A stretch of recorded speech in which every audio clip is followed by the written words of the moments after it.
Rashida, Hi, my Alyssa. name's very nice to meet you. I've been a fan for years, so this is super, super cool. Oh, thank you. Nice to meet you. A major theme in this series is loneliness. And despite Suzie's aversion to this advanced technology, she really becomes dependent on Sunny for friendship. How do you think this connection shows Suzie's deep longing for these companionships, even though, like it's said a few times, she doesn't have any friends? So that was interesting to me.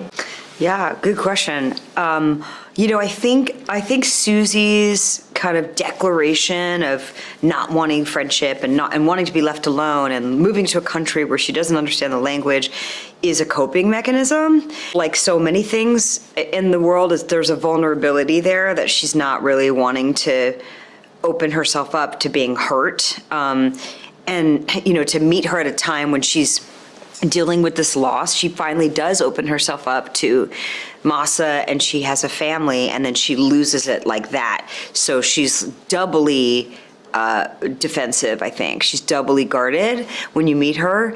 And I think that actually, everybody is harboring a little bit of loneliness. It is just kind of lonely to be alive, I think. So Susie's the exaggerated version of that. And I don't know, there's a certain level of acceptance that you're gonna be lonely even if you're with other people or other robots, but she's, I think, really at a low point in her life where she has no choice but to accept the kind of kindness and connection from a robot or a stranger or her mother-in-law who doesn't like her very much, that she doesn't like very much. Because that is kind of the point of being on the planet, is we have to live here together and we will have to find some moments of connection or else, we're not here.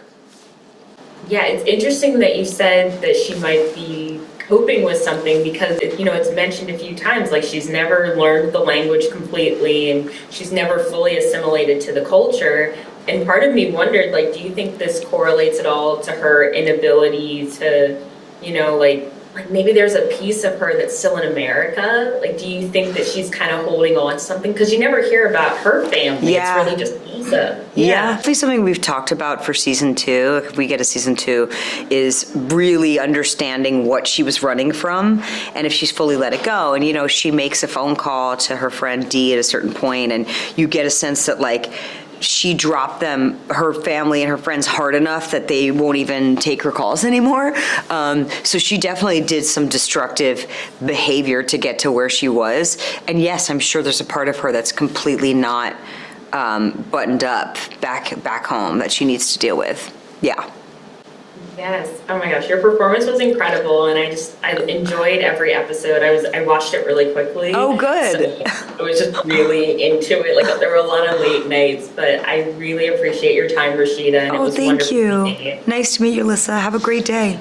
Thank you so much. Bye.